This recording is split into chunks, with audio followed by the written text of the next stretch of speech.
Listo. Bueno, hoy vamos a trabajar sobre lo que está previsto trabajar en la actividad 3. Ustedes lo tienen disponible, como siempre, en la guía docente, aquí en el plan de actividades. El tercer encuentro, 1 de abril. Bueno, vamos a ver la gestión y las organizaciones, cómo es esto del vínculo también entre gestión y administración, perdón, gestión, administración y management, un poco las formas de llamarle a esto que es la gestión y que está en el nombre también de la materia, y la planificación, cómo que se da esa conexión entre planificación y gestión. A grandes rasgos podríamos decir que se gestiona lo que se planifica, y también la gestión tiene una función de planificación, a su vez, como forma de alcanzar resultados, pero bueno, eso es un poco lo que vamos a ir trabajando mediante una breve presentación, que ustedes ya tienen disponible ahí un enlace para ver los contenidos en esta parte de conceptos de gestión y otros, y después se complementa con apuntes de gestión, y que vamos a retomar el viernes próximo, en el encuentro próximo, con el tema planificación estratégica, ¿verdad? Que como está previsto, para el viernes que viene vamos a trabajar sobre una forma particular de estas que vimos el viernes pasado, de las escuelas de planificación. Nos vamos a concentrar en un proceso de planificación estratégica como un tipo particular de planificación que, bueno, que vamos a retomar y vamos a verlo más particularmente el viernes próximo. Como les decíamos el viernes anterior, viendo los antecedentes y las 4 escuelas de la planificación que identificamos según los apuntes de Luis Lira. Bueno, hablábamos de la planificación tradicional o normativa, la situacional, la estratégica y la prospectiva.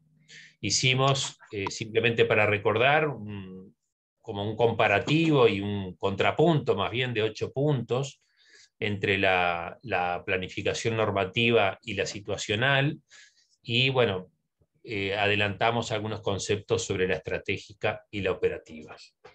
Hoy hacemos un paréntesis en este recorrido de las escuelas de planificación, paréntesis porque vamos a retomar el viernes que viene, entonces, como decía, con la planificación estratégica, y vamos a hablar más bien de la gestión, por esto de que la materia se llama planificación y gestión, y por esto que venimos diciendo de que hay un vínculo muy fuerte entre ambos conceptos. Entonces vamos a dar alguna definición, y vamos a ver también cómo, tomando algunos autores, Peter Drucker fundamentalmente y Theodore Levitt, que aparecen ahí en la presentación, estos autores van a dar cuenta también de definiciones que podemos tomar de lo que es la gestión, y de cómo esas definiciones nos van a llevar también a lo que es un proceso de planificación estratégica.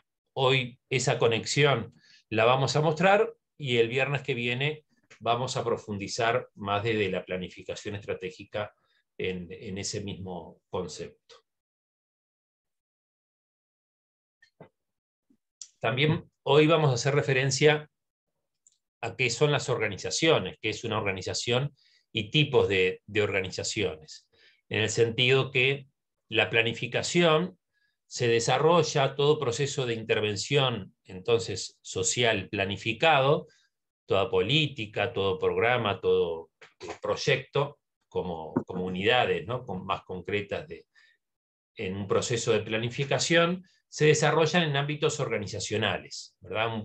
Normalmente, bueno, nosotros ustedes como futuros trabajadores sociales, trabajadoras sociales, van a estar inmersos trabajando en algún tipo de organización, y es a partir de ahí que van a desarrollar muy probablemente procesos de intervención planificados.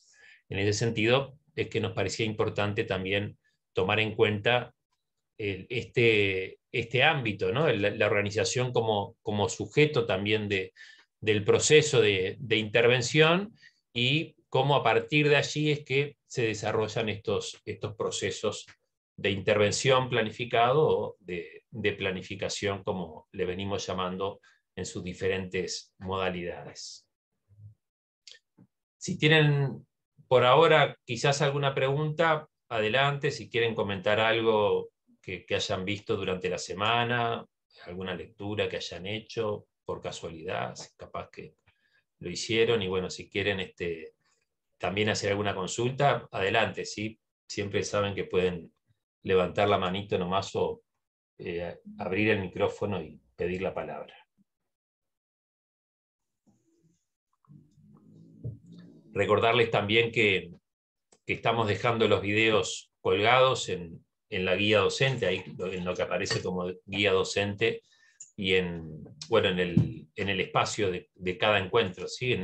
En ese círculo que tenemos planteado como plan de actividades aquí mismo, es que en cada encuentro vamos agregando la grabación de cada uno de esos encuentros, ¿sí? Leo, comentar algo pequeño. Sí. Hasta hoy hay tiempo para hacer el cuestionario sobre antecedentes de la planificación, hasta hoy a las 0, así que a las y los compañeros que todavía no pudieron hacerlo, estuve viendo y hay 45 intentos, pero digamos están reiteradas las personas, faltan algunos todavía, creo que hay 25 por ahí estudiantes, nos faltan muchos, pero bueno, los compañeros y las compañeras que quizás lo dejaron para último momento, hasta hoy a las 0 hay tiempo para que puedan hacerlo. Bien, buen punto, no me acordaba de eso. Francis, ¿tú ibas a decir algo? No. Me pareció que estabas tocando ahí. Sí. Toqué la pantalla, sí, pero no era para ver cómo intervenir, pero más tarde. Bárbaro. Cuando tuviera la pregunta. Perfecto. Gracias. No, por favor.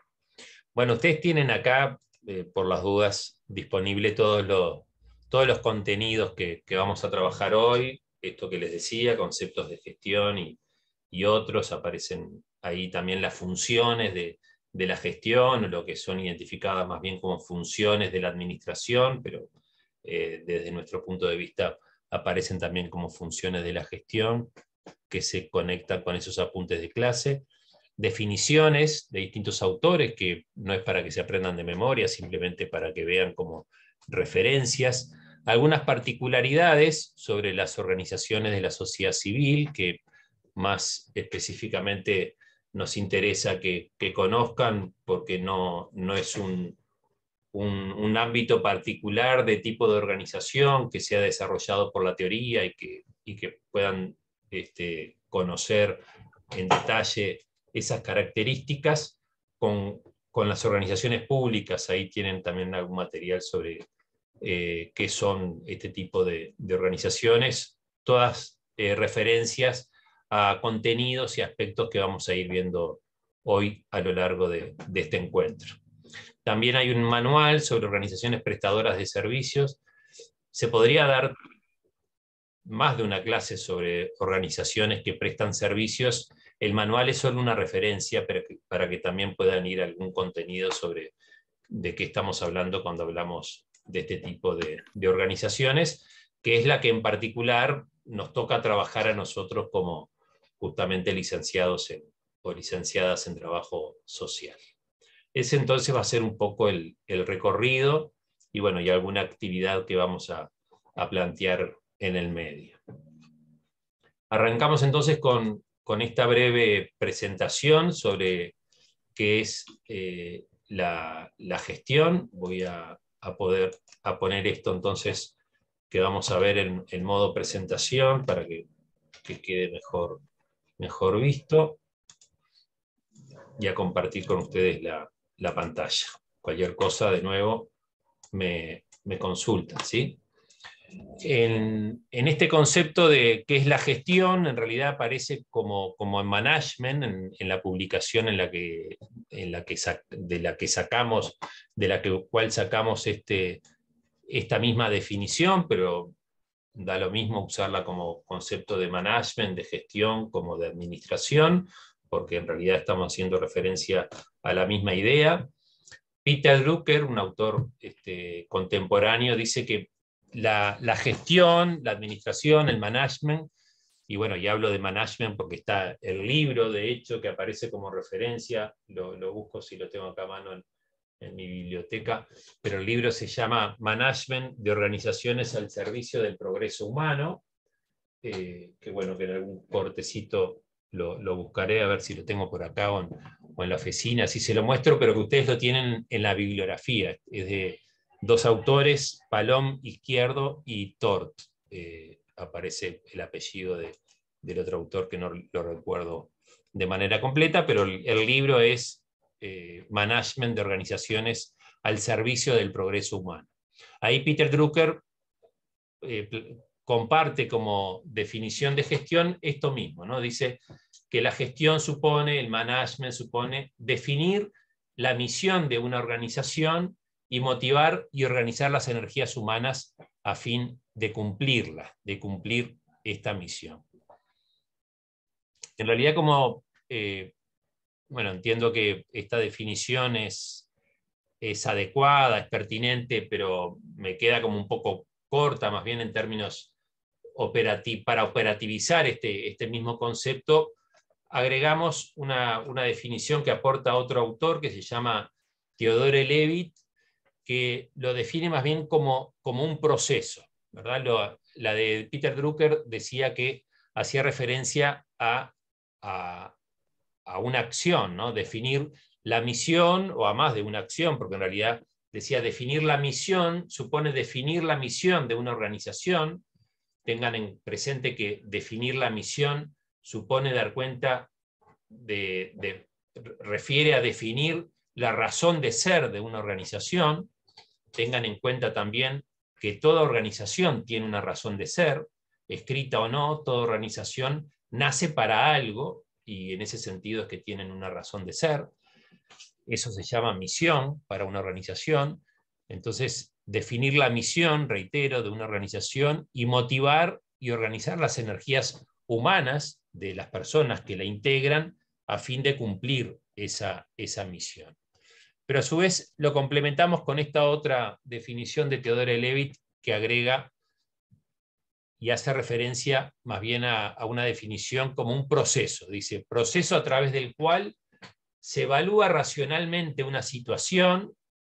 Eso significa que se identifican problemas y oportunidades de acción, se seleccionan cuidadosamente objetivos para aprovechar oportunidades o para resolver o evitar dificultades, se desarrollan estrategias para alcanzar esos objetivos, se clasifican recursos, se ordenan y se disponen adecuadamente según la conveniencia y siguiendo las reglas de eficiencia.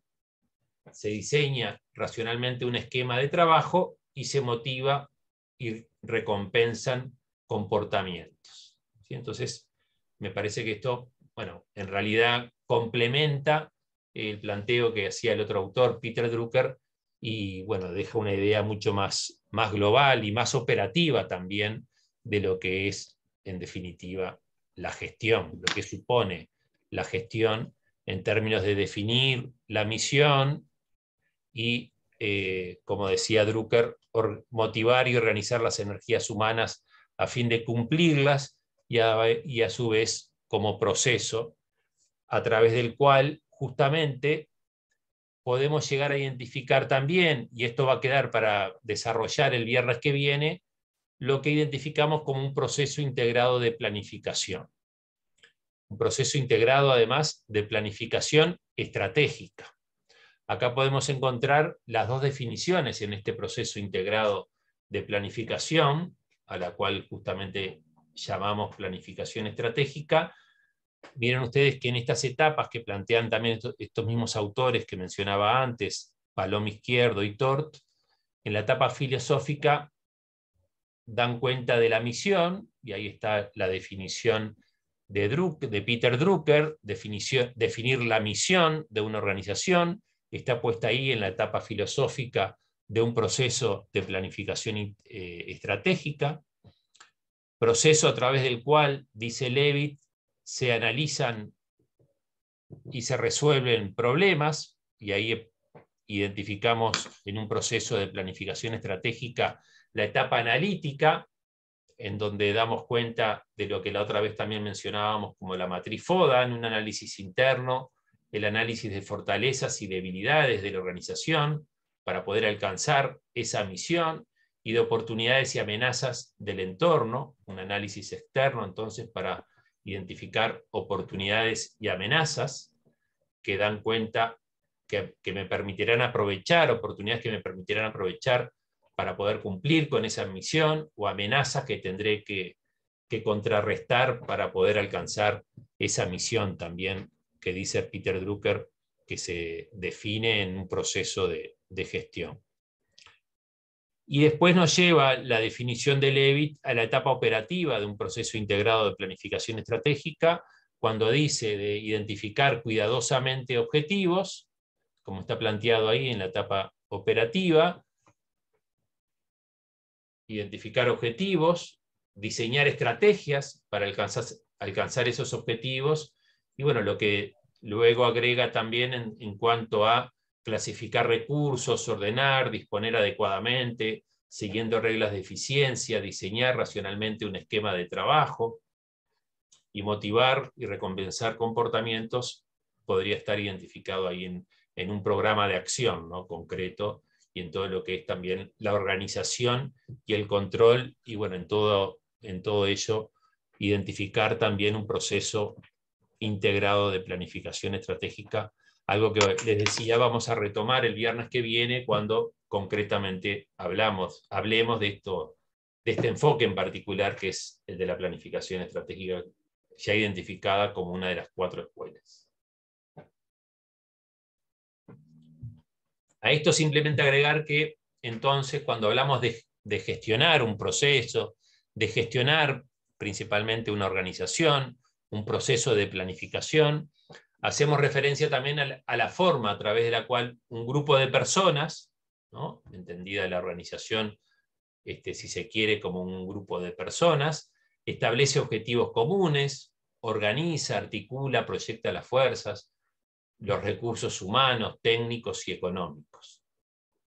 En ese sentido, es bueno identificar que la gestión es un proceso también de gestión, de construcción colectiva desde las identidades de las personas que la integran, que forman parte de ese proceso, las experiencias y las habilidades de quienes allí participan.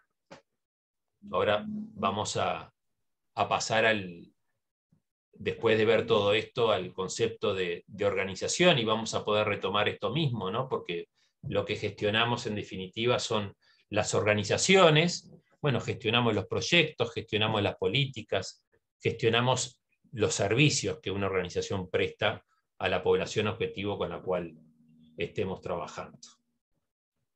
Todo esto quiere decir que el proceso de gestión entonces no debe apuntar a la negación o aplanamiento de las diferencias o al acallamiento de conflictos, sino que más bien que debe articularlos, construyendo procesos colectivos, donde lo colectivo no es lo homogéneo, sino más bien una plataforma y un horizonte en común, una trama de diferencias articuladas en una concreción social.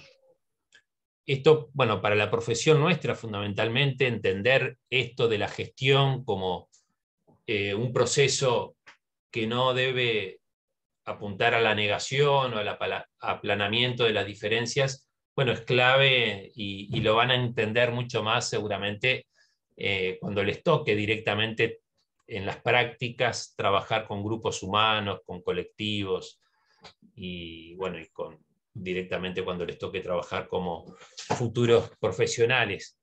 Pero bueno, es clave desde nuestra profesión tomar en cuenta estos procesos colectivos que no se construyen en el aplanamiento de nuevo de las diferencias, sino que más bien tomando en cuenta las identidades y esas diferencias para potenciarlas, y bueno, y para poder construir algo nuevo desde esas diferencias y gestionar los procesos que son siempre desde el trabajo social colectivos. Gestionar, entonces, podemos decir también que es más que conducir. La acción de gestionar atraviesa a toda la institución, a todas las organizaciones, a todas las relaciones, tanto a lo interno, a lo que supone coordinar internamente en una organización, equipos de trabajo, distintas partes de lo que vamos a llamar la estructura organizacional, como hacia afuera. Gestionamos también las relaciones que tenemos con los vecinos en un municipio, que tenemos con los usuarios de un servicio en una policlínica, que tenemos con los padres y madres de los niños en un centro CAIF, que tenemos con los jóvenes en un club de jóvenes o en una organización que se orienta a mejorar la calidad de vida de los jóvenes. La gestión es fundamental verla desde esta mirada, más que nada desde nuestro perfil profesional, como un juego de consensos y disensos, ¿no? Permanentemente tenemos que trabajar con el disenso y también un juego de transformaciones que implican a toda la institución, a toda la organización y a todos sus integrantes. A mí me ha tocado trabajar también en procesos en Montevideo en particular, que es donde existen con consejos vecinales, desde mi rol de asistente social en su época en un centro comunal zonal, en lo que se llama Montevideo Centro Comunal Zonal, en esos consejos vecinales que representan, se supone, al territorio, a un barrio, a una zona en particular, en el caso de Montevideo, a una de las 18 zonas. Cada consejo vecinal se asocia a una de las 18 zonas en la que está distribuido el territorio en Montevideo en particular. Bueno, hay que estar permanentemente trabajando con los vecinos que forman parte de ese consejo vecinal en encontrar entonces en algunos momentos los consensos necesarios para tomar decisiones, en otros, y que no sé si son mayoría o no, pero que se da muy de manera, dependerá ahí de cada grupo humano, pero con mucha divergencia, muchos disensos, muchas diferencias en las percepciones de las realidades que cada uno tiene y en lograr entonces, a partir de esas percepciones, construir decisiones. Bueno, ahí es parte del rol nuestro en particular como trabajadores sociales, gestionar todas esas intervenciones para poder en algún momento llegar a tomar algún tipo de decisión y no quedar embretado en la discusión y en la mirada diferente que cada vecino puede tener en ese mismo ejemplo de una misma realidad, sino que tratar a través de la toma de decisiones de ir avanzando y de ir tomando decisiones para seguir avanzando en los procesos colectivos que generalmente son de transformación de un territorio, como en este caso de mejora también en general de la calidad de vida de las personas. Paso de largo esta definición de management, la menciono porque aparece en un libro que ustedes lo tienen como referencia, pero no aporta en este momento a lo que estamos viendo, y voy a ir directamente a lo que identificamos como funciones de la gestión.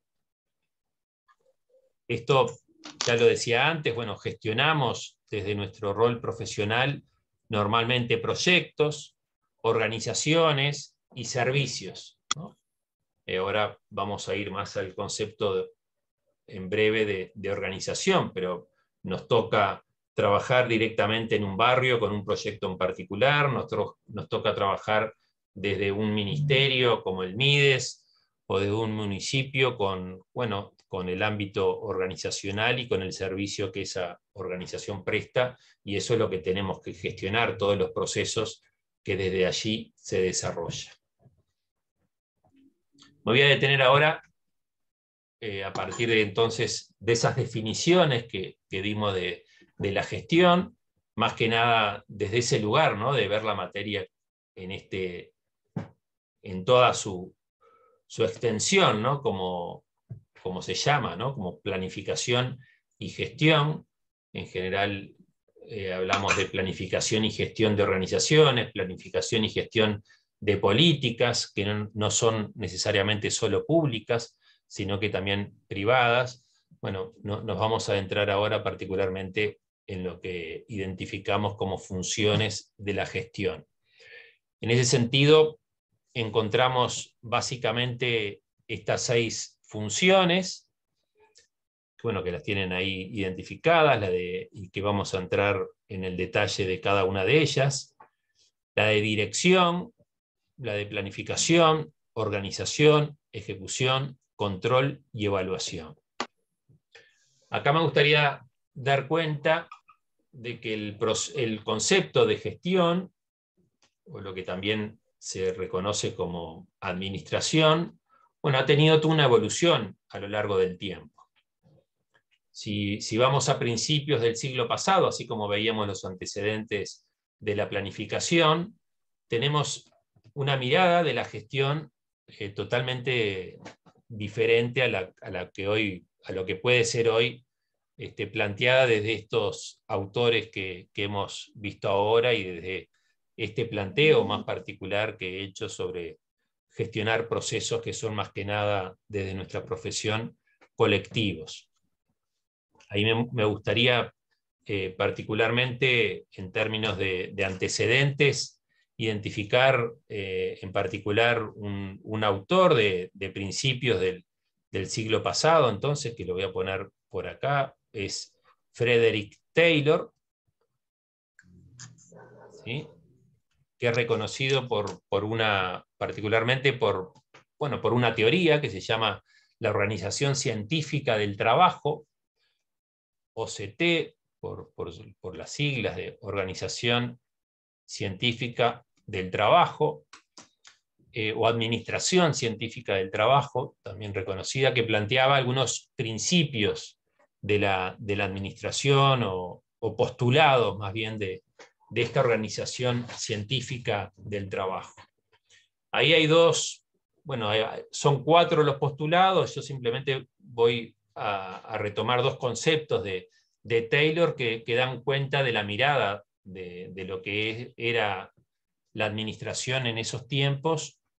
Uno por cómo está dicho, lo planteo en inglés, por la propia publicación que está en inglés, que hace referencia en inglés, y lo escribo por acá. Decía Taylor: "The one best way".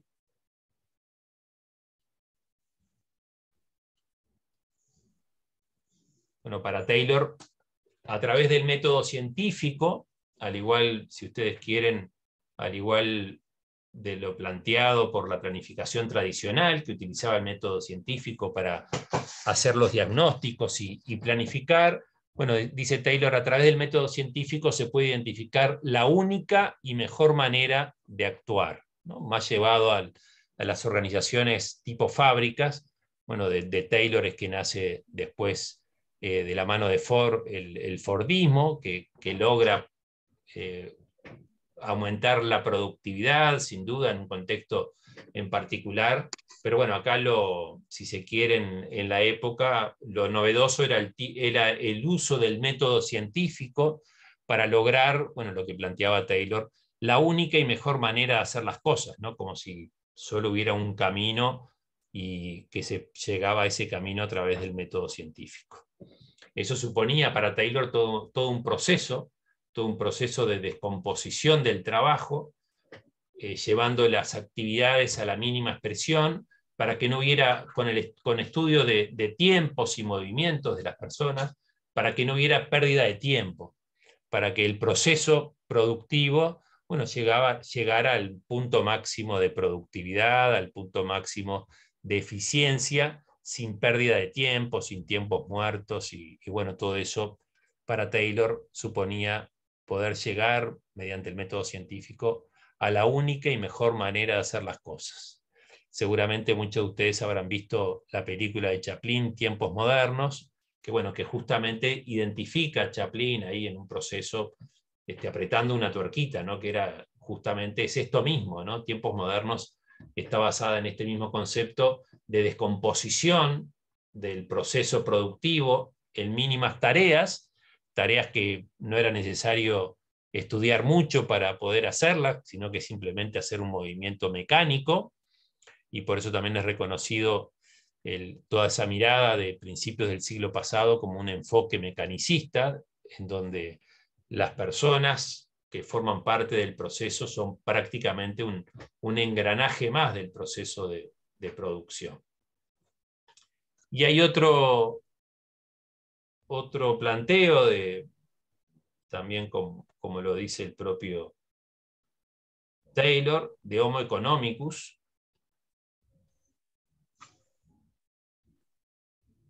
que era un poco la mirada de Taylor acerca de las personas, ¿no? Dice que el hombre es haragán por naturaleza, y bueno, y esta mirada del hombre que solo actúa en función de lo económico, ¿no? Y identificaba el salario como el único, por más que todavía no se hablaban de la teoría de las motivaciones, como el único motivador, ¿no? Y que los hombres en el ámbito laboral solo se movían en función del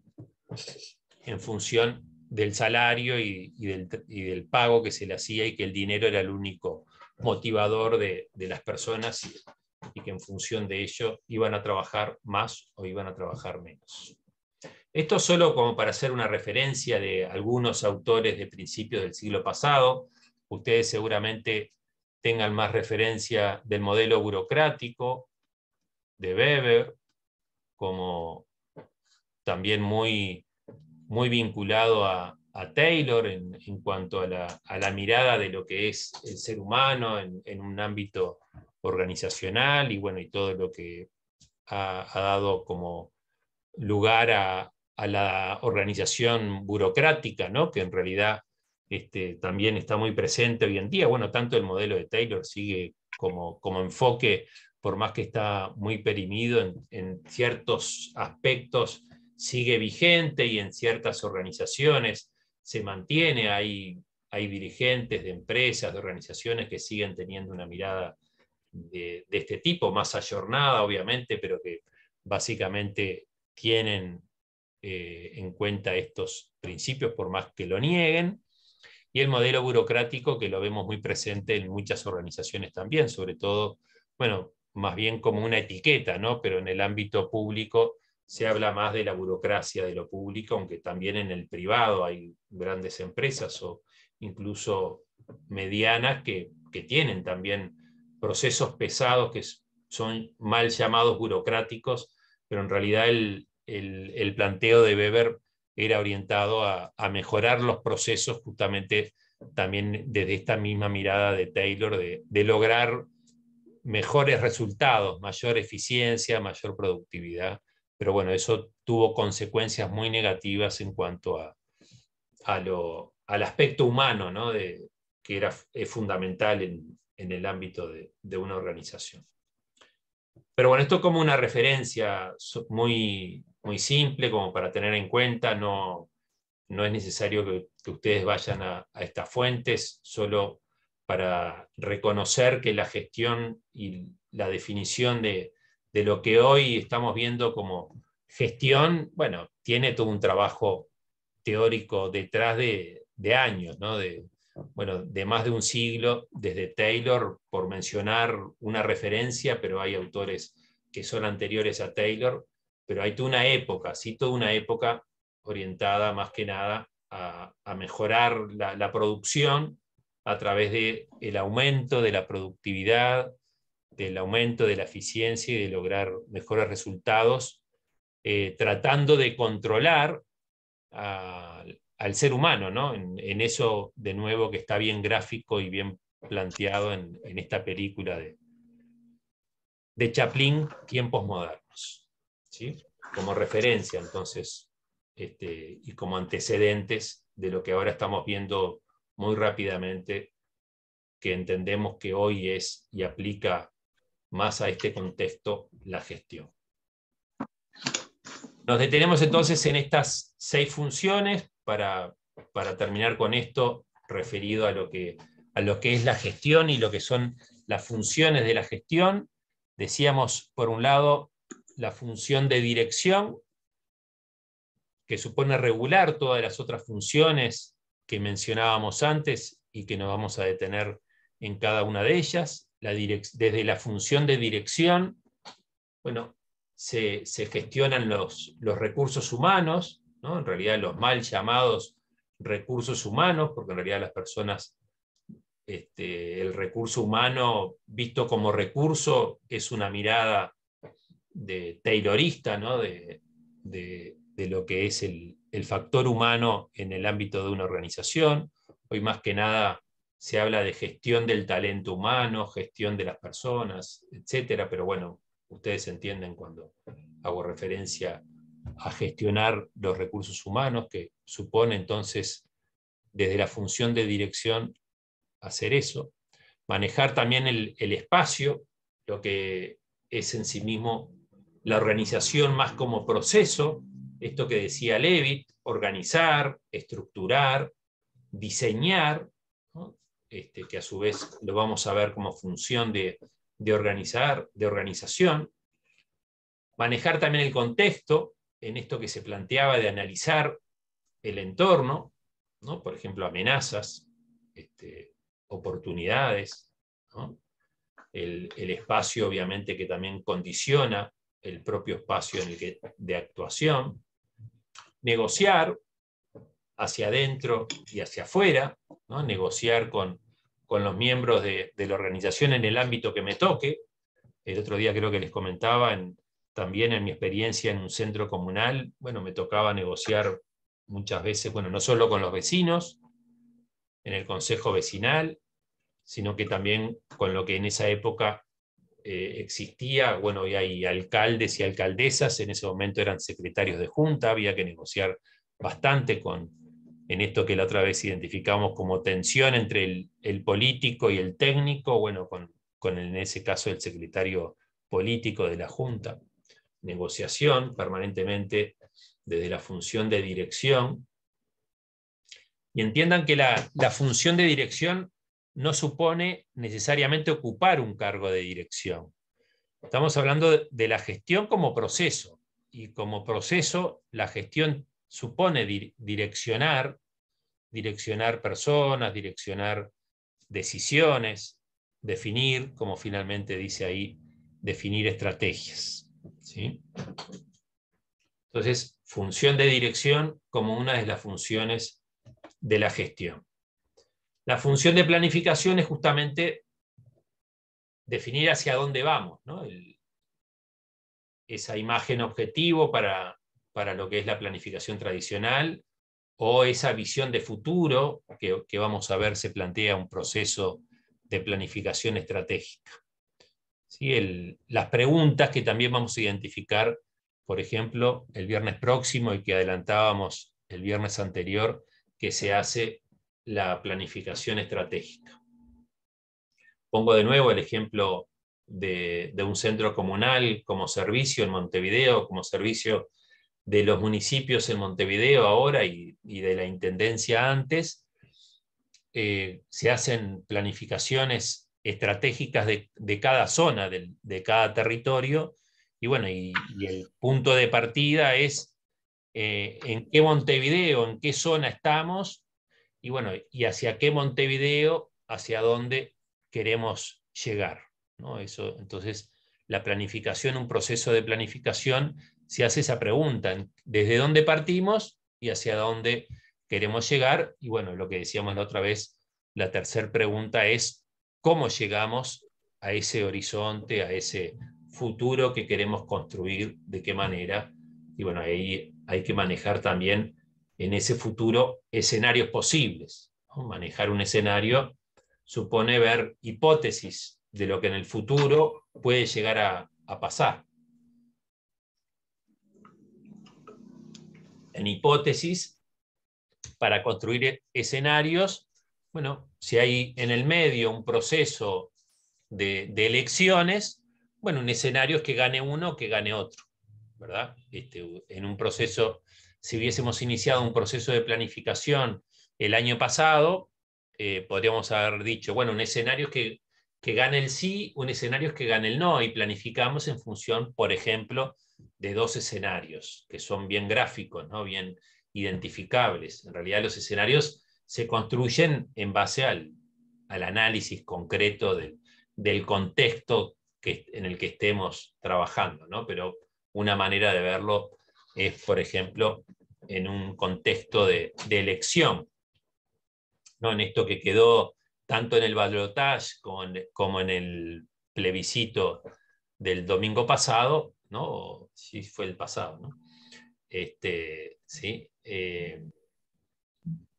Bueno, teníamos claramente 2 escenarios posibles, ¿no? Hoy ya está resuelto eso, ¿no? Pero por eso hablaba del año pasado. Si hubiésemos empezado un proceso de planificación, que las decisiones que se tomaran en este plebiscito iban a incidir, no sé, por ejemplo, en las mujeres privadas de libertad, en las mujeres porque era uno de los artículos en particular que se pretendían derogar, bueno, ahí estábamos construyendo entonces 2 escenarios, claramente 2 escenarios posibles. Función de planificación, entonces. La tercera función, no necesariamente en este orden, ¿no? Simplemente están planteadas así, a su vez para ordenar el planteo, es la función de organización. Organización no como entidad, que es lo que vamos a definir después, sino que organización como proceso. Esto que supone ordenar, ¿no? Que aparecía en las definiciones también de Levitt y en parte, sí, sobre todo en la de Levitt, ordenar procesos. Bueno, definir una estructura, definir objetivos, diseñar procesos, como dice después, posibilitar entonces a partir de ese ordenamiento, de ese organizarse, de ese organizar las actividades, posibilitar el ejercicio de la dirección. Función de ejecución, que es poner en práctica. En la planificación identificamos objetivos, metas, actividades, ¿no? Medios para alcanzar fines. En la función de ejecución, bueno, ponemos en práctica eso que diseñamos y que es lo que se supone que nos va a permitir alcanzar esas estrategias, por ejemplo, que identificamos para alcanzar objetivos. La función de control, bueno, supone producir información para retroalimentar los procesos. Esto también en la jerga de proyectos se le llama seguimiento. Se habla mucho de evaluación y control, monitoreo y evaluación y seguimiento. Pero bueno, es claro que hay un control, ¿sí? Que también ha cambiado sustantivamente, ¿no? Podemos hablar acá de un antes y un después en términos de las teorías y en términos de la práctica cotidiana, aunque también en este antes y después no hay una frontera clara, ¿no? Como decía hoy, sigue habiendo muchos enfoques que siguen siendo burocráticos, que siguen siendo tayloristas en la forma, y con el control pasa lo mismo, ¿no? El control podemos ver en las organizaciones públicas, en las organizaciones privadas, dirigentes, personas, hombres y mujeres que para ellos controlar es estar arriba de la gente, ¿no? De nuevo como Chaplin en tiempos modernos, el capataz que está atrás controlando lo que cada uno hace. Bueno, hoy capaz que eso puede llegar a ser una caricatura, pero hoy sigue habiendo personas que entienden que el control justamente supone ejercer autoridad, que estar controlando supone estar aplicando mi cargo como controlador y estar encima de las personas es una forma de controlar. Por eso hay lugares en que se marca tarjeta para entrar, para salir, bueno, de distintas formas. Es una forma de controlar. Pero bueno, a nivel de lo que más tiene que ver con nosotros, más que gestión humana, gestión de proyectos, bueno, en los proyectos lo que tenemos que controlar en realidad es el cumplimiento de los objetivos.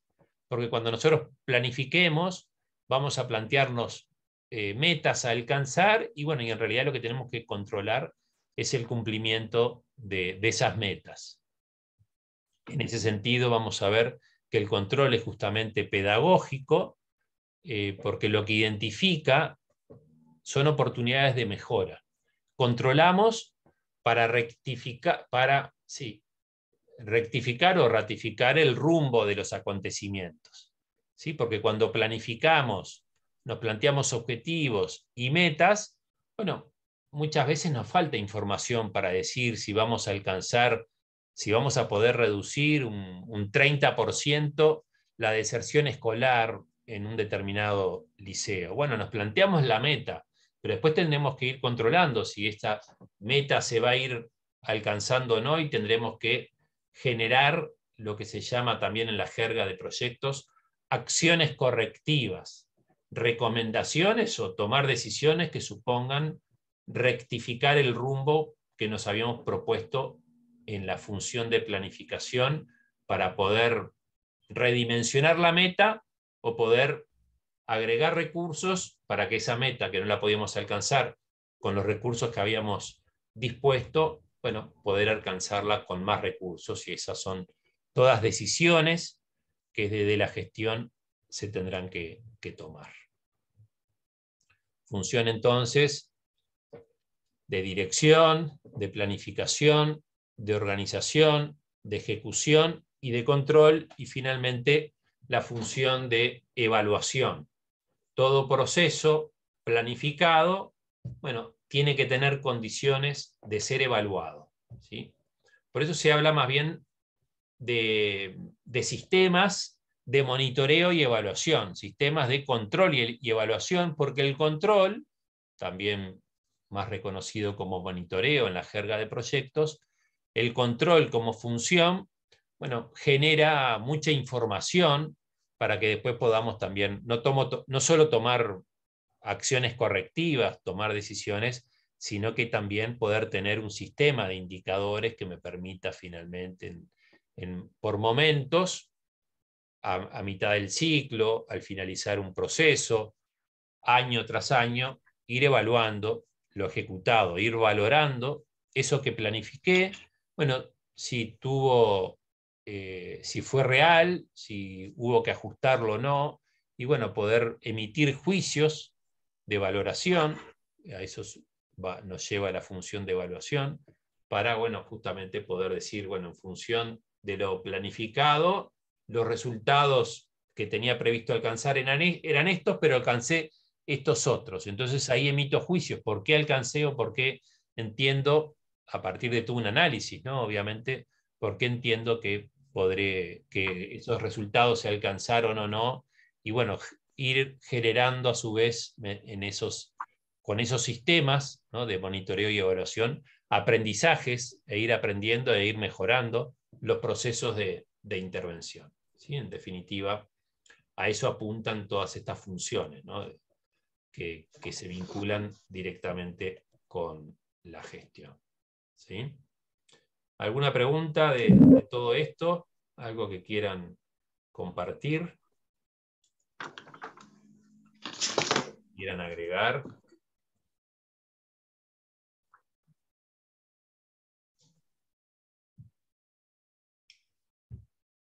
Hacíamos referencia entonces a las definiciones de gestión, porque la materia es planificación y gestión, así como el viernes pasado hablábamos de la planificación, los antecedentes. Bueno, la materia más que nada se orienta a eso, ¿no?, a la planificación, pero como también hace referencia a la gestión, queríamos definir también, compartir con ustedes las definiciones que aportan estos autores, Peter Drucker en particular y Theodore Levitt, y hay muchas otras definiciones más, pero nos parecían que con esas dos además nos ayudaban a ver el vínculo que hay entre gestión y planificación, entre planificación y gestión, porque los procesos de planificación hay que gestionarlos, y bueno, y desde las propias definiciones que tomamos de lo que es la gestión, bueno, veíamos cómo supone justamente desarrollar un proceso, y ese proceso coincide con lo que es un proceso de planificación estratégica que, como les decía, vamos a retomar entonces en base a ese esquema que les mostraba el viernes próximo, ¿sí? Hasta acá esta parte de lo que es la entonces la gestión, y bueno, en particular nos interesaba desde ese lugar, ¿no? de la gestión y la planificación, pero también desde la gestión de las organizaciones como ámbito en particular, a partir del cual justamente planificamos procesos. Nos toca como profesionales planificar procesos de intervención, ¿no? En general, a partir de una política, a partir de un proyecto, a partir de un programa, a partir de un servicio. ¿Algún comentario? Camila, ¿algo que quieras compartir también?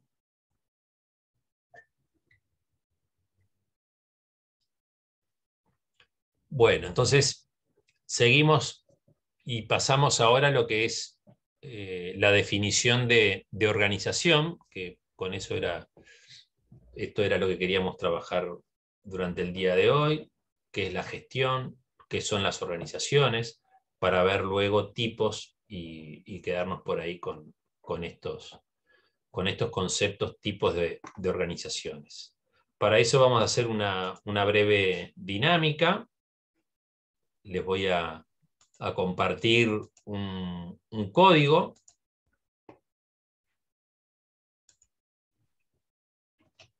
Un QR e incluso un código que ahora les voy a comentar para quienes puedan hacerlo, quienes tengan computadora y lo pueden hacer mediante el celular, es simplemente, bueno, a partir de ese código, entrar a una página, que es esta misma que aparece ahí, lo pueden también hacer de manera manual. Entran entonces, bueno, con la pantalla mediante el código QR o directamente entran a www.menti.com y ahí les va a pedir, entrando a www.menti.com, le va a pedir un código, que es el que aparece ahí abajo, 44780999. Se los copio en el chat.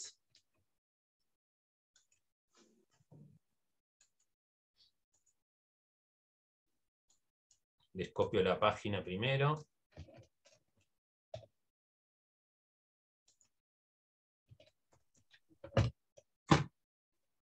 Les copio el código.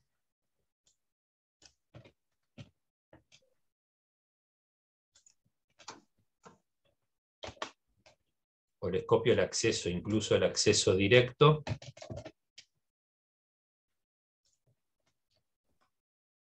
Yendo al último enlace, acceden directamente a esta pantalla que les voy a mostrar, que es donde queremos que justamente ahí escriban 1, 2, 3 palabras. Tienen 3 posibilidades. Escriban en cada casillero una palabra o, bueno, un conjunto, ¿no? Porque pueden decir que una organización es un conjunto de ¿no? Entonces, escriban una palabra en cada casillero que defina para ustedes qué es una organización, para hacer una nube de palabras y poder a partir de allí tomar algún tipo de definición en particular en función de lo que ustedes escriban, que es para ustedes una organización. ¿Sí? ¿Se entendió la consigna? Sí, profe. Gracias. Cualquier dificultad nos avisa.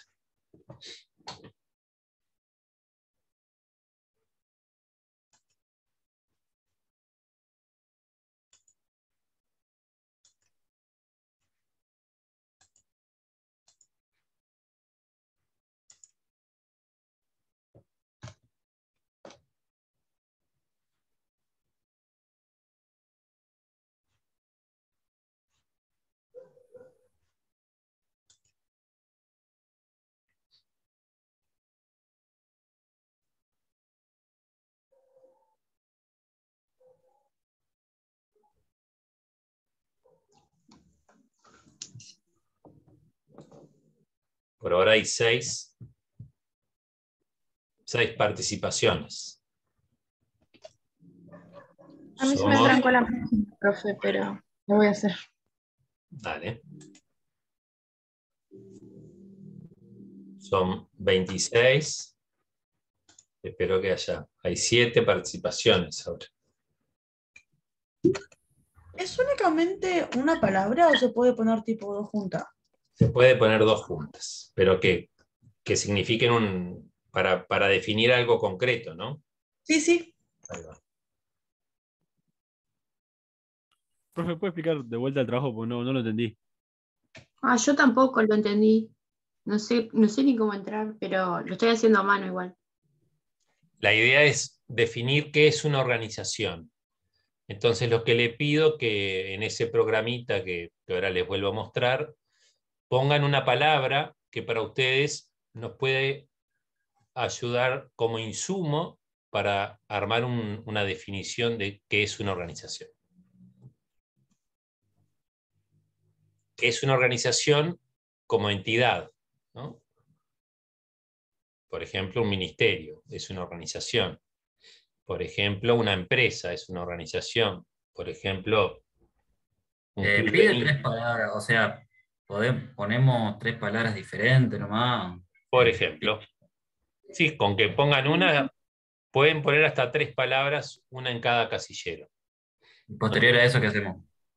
Y esperan a que todos participen y vamos a compartir la nube de palabras que queda con la participación de todos ustedes.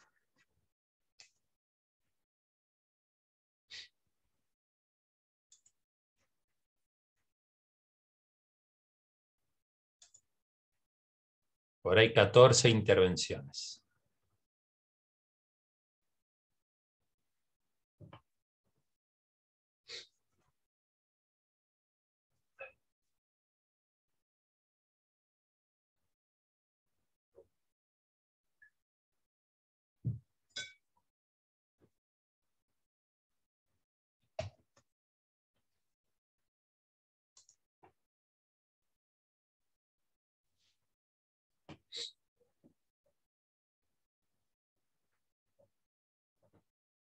Muy bien, gracias por avisar.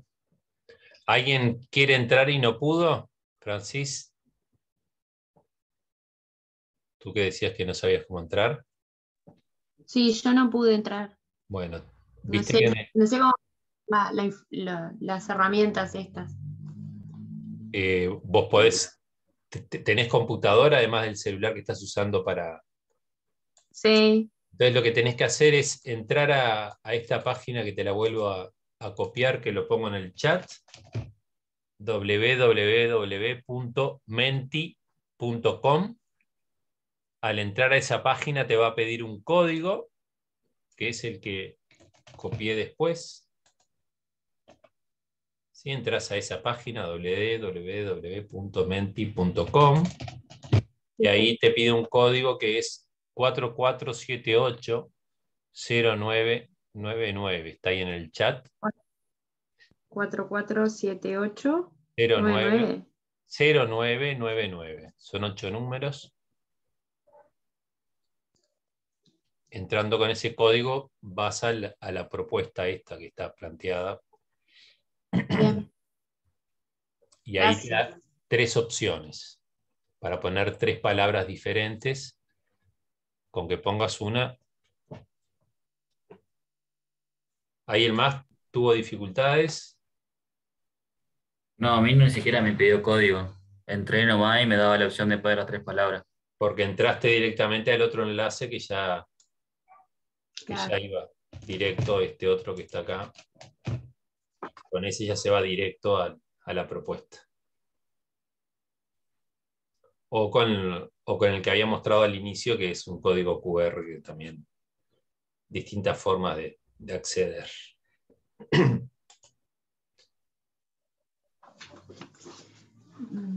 ¿Ya está, Francis? Sí, ¿Ya? estoy introduciéndola. ¿Esperamos a alguien más o ya podemos mostrar?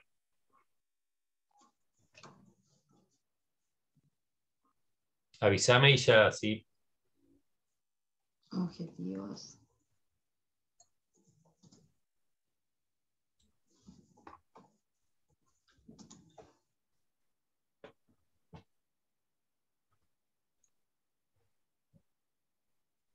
Me pide el correo electrónico. No, eso es después, eso es posterior, no tenés por qué ponerlo. Eso ya, si se te pide el Sí, correo es porque ya mandaste las. sí, Bueno, ya mandé las palabras.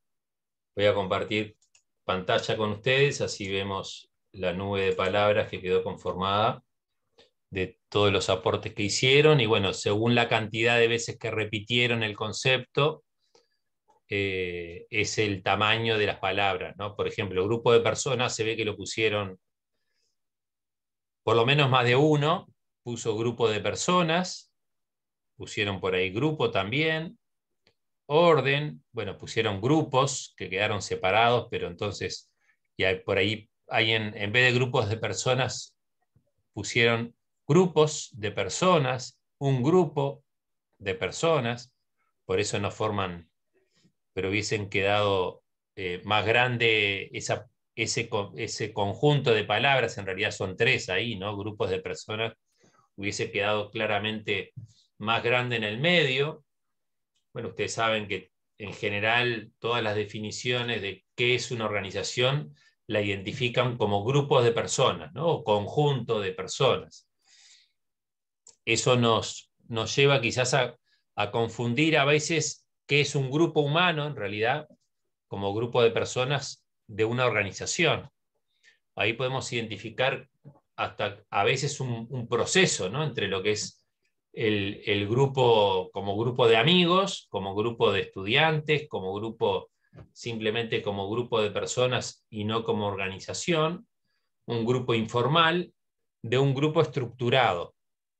La organización es entonces más bien un grupo estructurado, un grupo de personas que tienen, como ahí ponen ustedes también, objetivos en común, ¿sí? Por ahí pusieron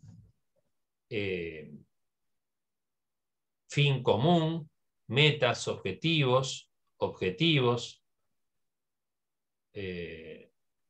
enfocadas en objetivo, buscar ciertos objetivos, buscan un objetivo en común, actores con un mismo fin.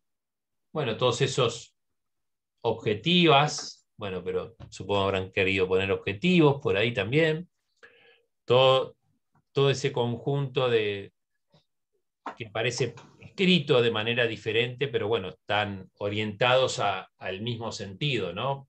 En definitiva, lo que están queriendo decir, que las organizaciones son un grupo de personas con un objetivo en común o con objetivos en común.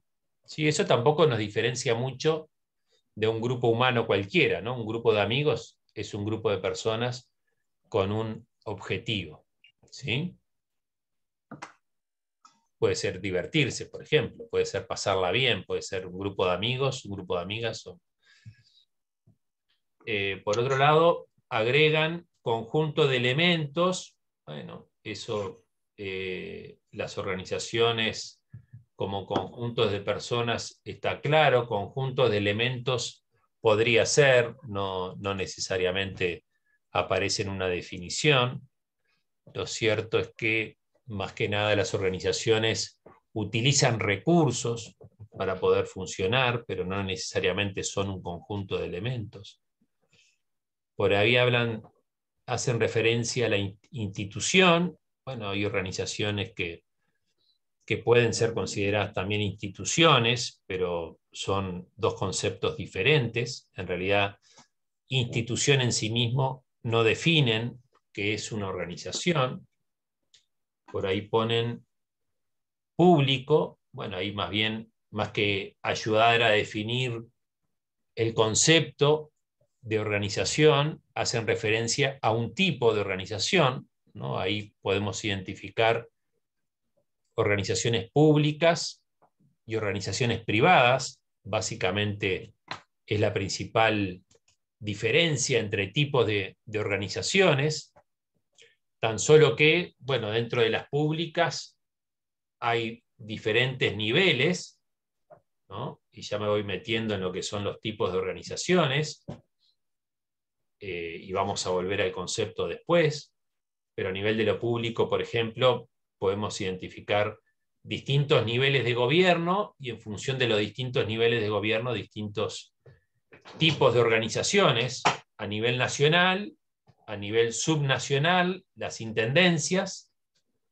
y a nivel más local, los municipios, por ejemplo. En el nivel nacional, el Ejecutivo Nacional, los ministerios, empresas públicas; a nivel subnacional, las intendencias, básicamente en Uruguay es así como está estructurado el Estado, en el nivel subnacional, con las 19 intendencias, una por departamento, y a nivel local, los municipios, que en Uruguay existen a partir de la Ley de Participación, de Descentralización y Participación Ciudadana, aprobada en 2009, con aproximadamente 120 y pico de municipios que existen en Uruguay.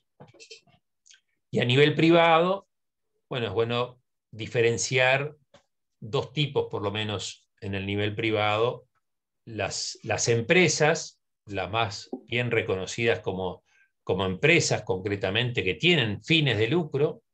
Hay distintas formas jurídicas de empresas: sociedad anónima, sociedad de responsabilidad limitada, sociedades de hecho, sociedades anónimas simplificadas. Hay una serie de formas jurídicas diferentes de organizaciones privadas cuya finalidad es obtener un lucro a partir de lo que hacen, y organizaciones privadas sin fines de lucro. En la teoría, normalmente se identifican como organizaciones de la sociedad civil, también reconocidas como organizaciones no gubernamentales. En realidad no son definiciones muy concretas, o más bien que lo de la ONG define a lo que no es la organización, y no a lo que es organización no gubernamental. Eso jurídicamente en realidad no existe como un tipo organizacional, sino que más bien es una forma,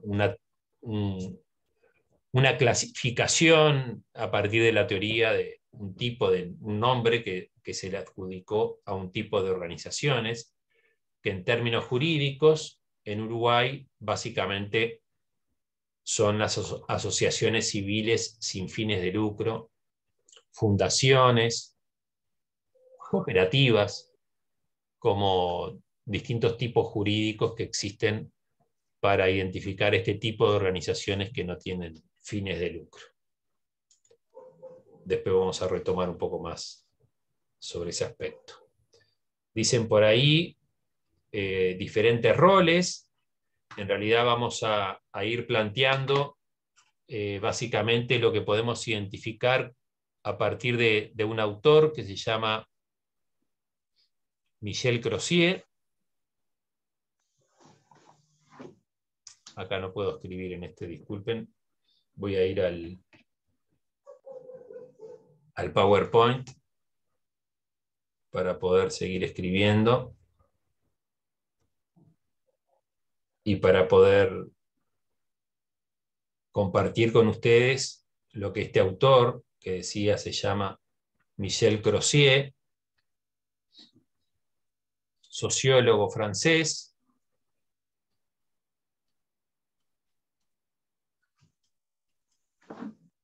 identifica como... Sí, Sol.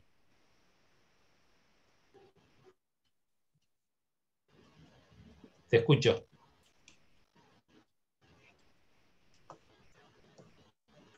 Escribí en el chat, si te parece. No, que yo escucho todo hace rato, no sé si así solo o es cortado. No sé qué dijo. ¿Alguien puede traducir? Escucha Parece que tiene cortado mala hace conexión, rato. profe. Se ve que Sí, se le pero- está cortando a ella porque la escuchamos cortada también a ella. Sí. Sí, Problema de su somos... internet. Es tu conexión, Sol. Bien, gracias. Vamos a identificar a partir de otros planteos que ustedes hacen, finalmente, lo que para un autor, que es Michel Crozier, son los trazos característicos de las organizaciones. Y empieza identificando, por un lado, la división de tareas,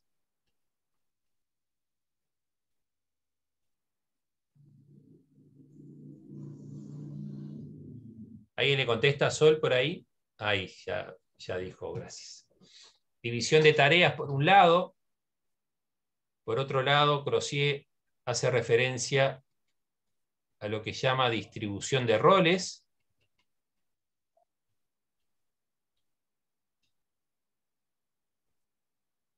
Sigue identificando un sistema de comunicaciones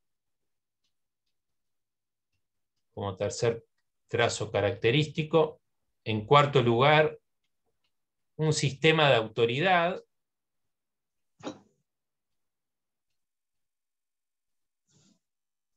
Y en quinto lugar, como trazo característico de las organizaciones, un sistema de contribución recompensa. ¿Sí? La división de tareas, dice Crozier, está en el origen de lo que es una organización. ¿Sí? La diferencia, y por eso voy a estos trazos característicos, entre un grupo informal, un grupo de amigos y un grupo estructurado. ¿Sí? Cuando un grupo de amigos decide formar un club deportivo, ¿no? Que muchos clubes seguramente surgieron de algún grupo de personas, amigas que se juntaban en alguna cancha, en algún barrio, y bueno, se fueron transformando y estructurando. Ustedes ponen por ahí estructura, por ejemplo, como palabra que define lo que es una organización. Bueno, la estructura se forma a partir de la división de tareas, ¿no? Lo primero y está, como dice Crozier, está en el origen, la división de tareas está en el origen de una organización, porque es cuando los miembros de un grupo pasan a identificar tareas y pasan a partir de ahí a estructurar su propio comportamiento.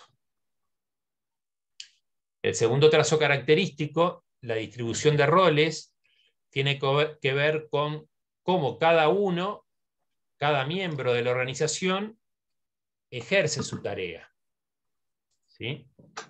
Y eso tiene que ver con el concepto de rol que utiliza Crozier, que es el mismo concepto de rol que se utiliza en un teatro, ¿no? Cumplir con un rol, por ejemplo, Crozier toma como referencia una obra teatral para definir lo que es un rol, y Crozier también habla de actores. Ustedes ponían por ahí también, cuando hacían la definición, ponían actores con un mismo fin. Bueno, justamente Crozier también habla de actores, tiene un libro, de hecho, de referencia, que es el actor y el sistema, ¿no? El actor como el miembro de la organización, y el sistema como la organización en sí mismo, ¿no? Que hay una tensión permanente entre actor y sistema en lo que es el ámbito organizacional. Distribución de roles tiene que ver, a diferencia de las tareas es, si se quiere, la designación de lo formal, de lo que cuando uno entra a un trabajo le dicen qué es lo que tiene que hacer. Si una tarea es, en una recepción, atender a la gente, ¿sí?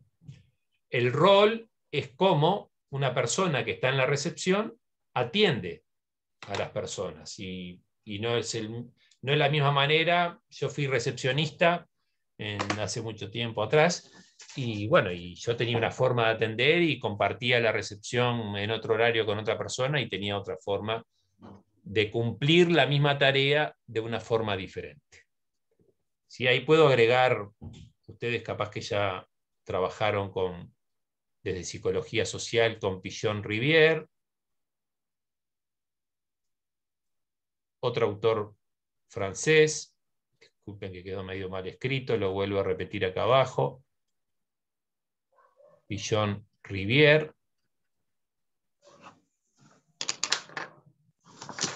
También autor francés, fundó la Escuela de Psicología Social en Argentina, pero bueno, venía de Francia. Y en Pichon lo que quiero retomar de Pichon, hablando de los roles, y que es muy importante a nivel de las organizaciones, es la configuración del rol. Cómo se configuran los roles en las organizaciones se configuran, bueno, vamos a dibujar un triángulo porque en la configuración del rol en las organizaciones, y bueno, en general cuando uno cumple una tarea en cualquier organización, se configuran con lo que podemos identificar que es el rol asignado, que es la tarea que me dicen que tengo que hacer y que es lo que está en el contrato, es lo que me dicen formalmente que tengo que hacer cuando me contratan, rol asignado, pero también hay un rol esperado.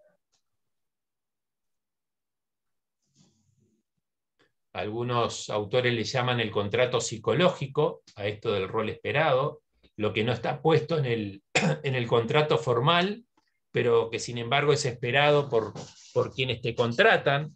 No te lo dicen, te dicen, bueno, tenés que cumplir con esta tarea en la recepción, atender el teléfono, bueno, atender a las personas que entran, derivar las llamadas, pero esperan que hagas todo eso con mucha motivación, con muchas ganas, con mucha simpatía, y todo eso es lo que esperan de ese rol que vas a cumplir con ese rol asignado, ¿no? Entonces, lo esperado, y no solo lo esperan quienes van a ser tu jefe, tu jefa o quien te contrata, lo espera cada persona que entra a través de esa puerta que te toca atender como recepcionista. Cada persona que entra y que interactúa con la recepción espera que la persona que lo atienda de determinada manera. Entonces ahí ya puede llegar a haber un conflicto entre esos roles, lo que te asignan como tarea y lo que cada persona que interactúa con la recepción, con esa tarea, espera de ese rol. Y por otro lado, el rol que para diferenciarlo del esperado podríamos llamarlo el rol deseado por uno mismo, ¿no? Cada persona que cumple esa misma tarea en una recepción desea algo diferente, porque somos seres humanos y porque no todos esperamos lo mismo de cada uno, sino que deseamos cosas diferentes, y bueno, y ahí es que se configuran a nivel de las organizaciones los roles, ¿sí? Entonces acá en realidad tomamos elementos de la sociología de las organizaciones, con este autor que es Michel Crozier, y tomamos elementos de la psicología social con este otro autor que es Pillon Rivière. El tercer trazo característico es, y quiero ver si ustedes pusieron algo vinculado a eso, bueno, hablaron de cooperación,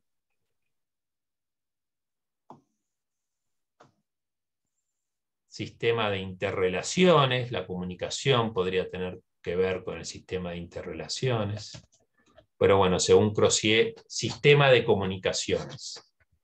Ahí hago mención a otro autor, ¿sí? Hablando de comunicaciones, pongo por acá otro autor que es Paul Václavic. Paul, es medio complicado de escribir, creo que esto va al revés, pero aproximadamente es así, Paul Václavic, lo pueden googlear y me ayudan a deletrear el apellido. Paul Václavic, de la Escuela de Palo Alto de California, bueno, tiene un libro también que se llama Teoría de la Comunicación Humana y plantea 5 axiomas. Me importa por ahora el primero de esos 5 axiomas que tiene que ver, a ver si lo pusieron ahí en el chat. Se entiende perfecto, gracias. Pero bueno, estaría bueno si lo pueden escribir correctamente en el chat. El primer axioma dice, de Paul Václavic, que no existe la no comunicación, que no es posible no comunicarse. Y en las organizaciones todo es comunicación. Desde cómo uno va vestido a trabajar, ahí va, gracias Fiorella, Paul Václavic. No lleva BW, solo W, Václavic. Todo es comunicación. Hay comunicación verbal, comunicación analógica, comunicación digital. no solo comunicamos con lo que decimos, sino que también con las puntuaciones que hacemos de cada cosa que decimos, y por eso, a través de la percepción, las personas entienden cosas diferentes con las mismas palabras que uno puede haber dicho, y para algunos puede ser algo que se lo tome a mal y para otros puede ser algo gracioso, ¿no? Entonces, sistema de comunicaciones es, bueno, un trazo característico clave a nivel de las organizaciones, porque todo es comunicación.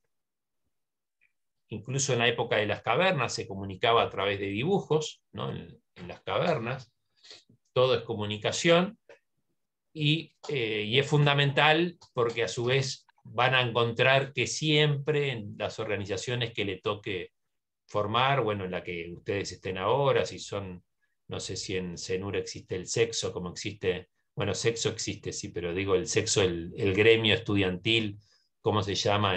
En Salto, en Montevideo, es el sexo, el Centro de Estudiantes de Ciencias Sociales, pero en todas las organizaciones que seguramente les ha tocado formar parte, de las cuales les ha tocado formar parte, o como futuros profesionales les toque formar, bueno, van a ver que hay problema de comunicación, porque las comunicaciones están presentes en toda interacción humana, y bueno, y las organizaciones fundamentalmente se nutren de la interacción humana. Un sistema de autoridad, la división de tareas supone ordenar esas tareas con algún sentido. Eso genera procesos, no lo dice Crozier de esta manera, lo agrego yo, perdón, pero también genera un sistema de autoridad, porque se van generando equipos de trabajo con supervisores, lo que va generando diferentes niveles de autoridad. En general, eso se identifica finalmente con lo que ustedes ponían por ahí, que es la estructura organizacional, ¿sí? Porque las tareas se van distribuyendo y se van agrupando a su vez. Ustedes reconocerán en organizaciones que existen departamentos, por ejemplo, el Departamento de Trabajo Social en una facultad de Ciencias Sociales, el centro regional de la universidad en Salto como una parte de toda una organización, que a su vez va generando también cada una de ellas su propia autoridad. Eso nos lleva a identificar después también distintos modelos organizacionales. No estamos hablando ahora de eso, simplemente estamos diciendo que la división de tareas y todo proceso organizacional va generando a su vez o requiere de algún sistema de autoridad que ordene, que controle, que genere, que toma de decisiones para poder ir avanzando en lo que se va, en la misión, finalmente, en lo que es la misión organizacional. Y por último, dice Crozier, sistema de contribución recompensa. Bueno, a nivel de una organización en la que uno trabaja, normalmente, y era lo que decía Taylor, bueno, el salario es lo que uno recupera a partir de su contribución como recompensa, ¿no? Ahí está el pago de las tareas que ejecutamos como trabajadores en cualquier empresa, en cualquier organización pública o privada.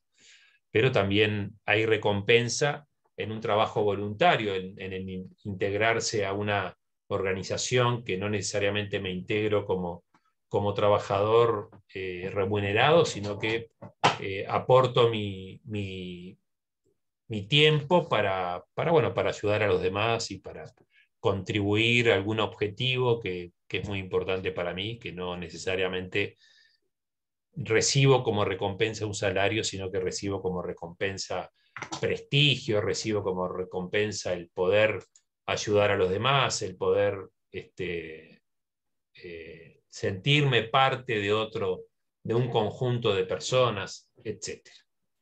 Con esto entonces, por más que no es concretamente una definición, ustedes tienen ahí, como les decía, compartidas según distintos autores, distintas definiciones, pero bueno, con Crozier y con los otros autores que mencionábamos, podemos construir ahí una idea de lo que finalmente es una organización, ámbito entonces a partir del cual nos va a tocar como futuros profesionales trabajar, desempeñar nuestro rol de trabajadores sociales y finalmente planificar, ¿no? Que es en definitiva la materia en la que estamos básicamente y las metodologías que vamos a ir desarrollando y identificando y aprendiendo a lo largo del resto del semestre.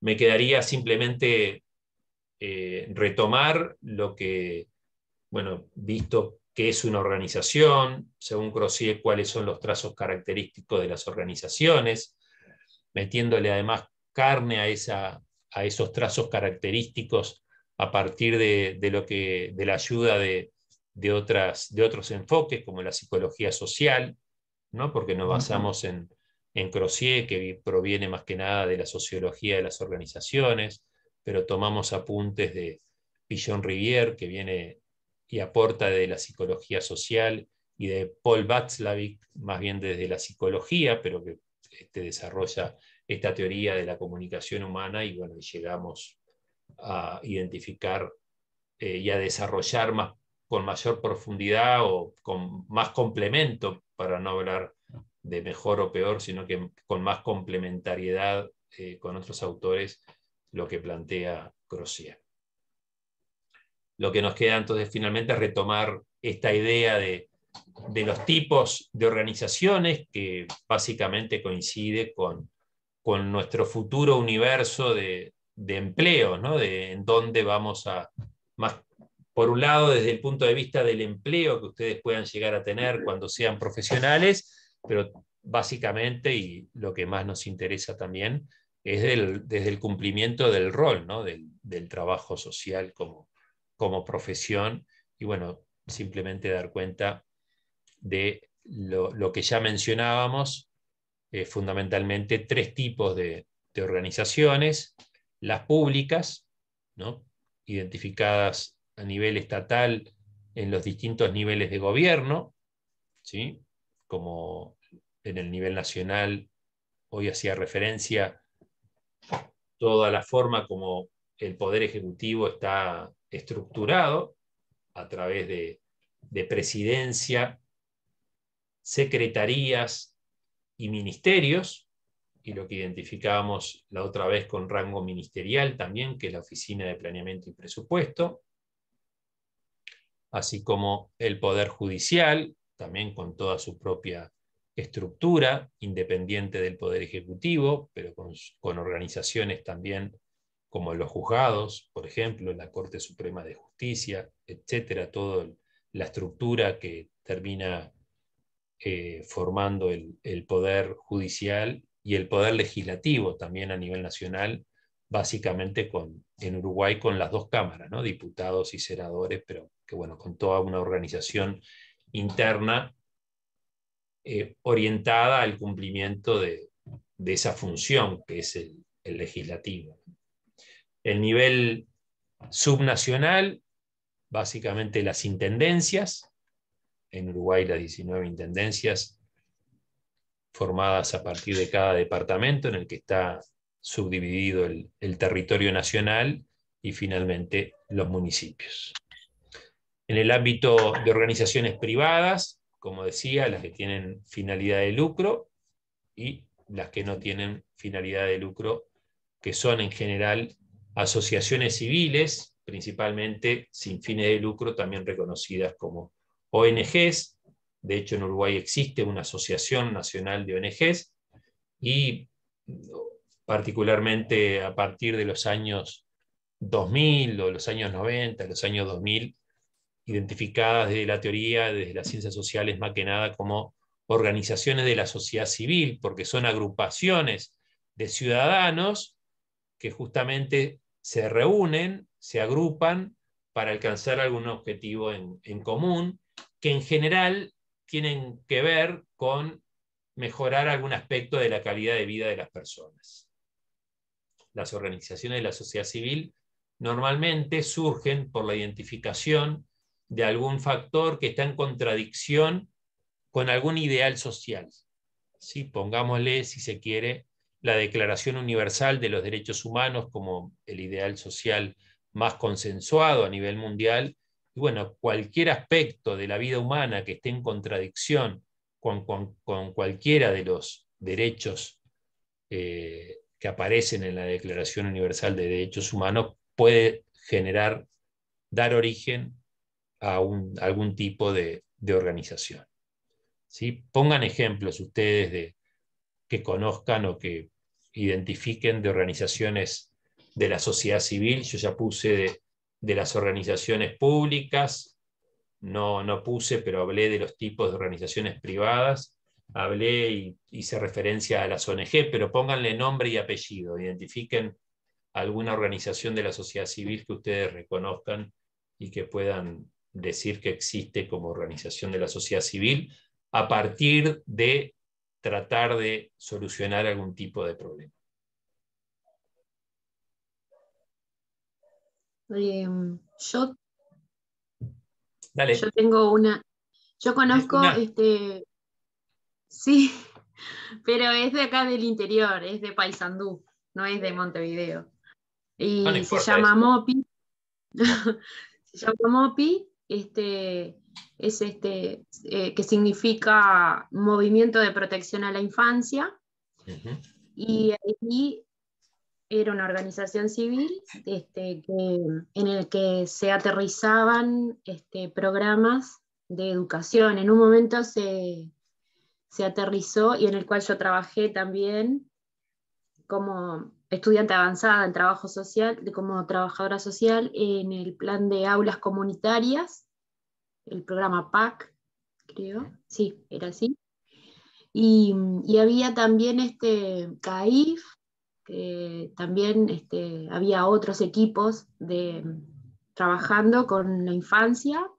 Yo trabajaba más para ese programa de aulas comunitarias, era más para adolescentes que no podían terminar el ciclo básico, y entonces ese programa se aterrizaba ahí para eso, para que pudieran insertarlos en el secundario.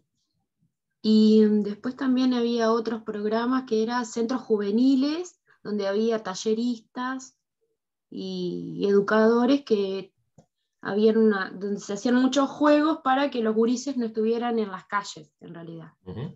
En las esquinas, como que el fin era mantenerlos ahí. Era muy comunitario todo. Se trabajaba desde lo comunitario.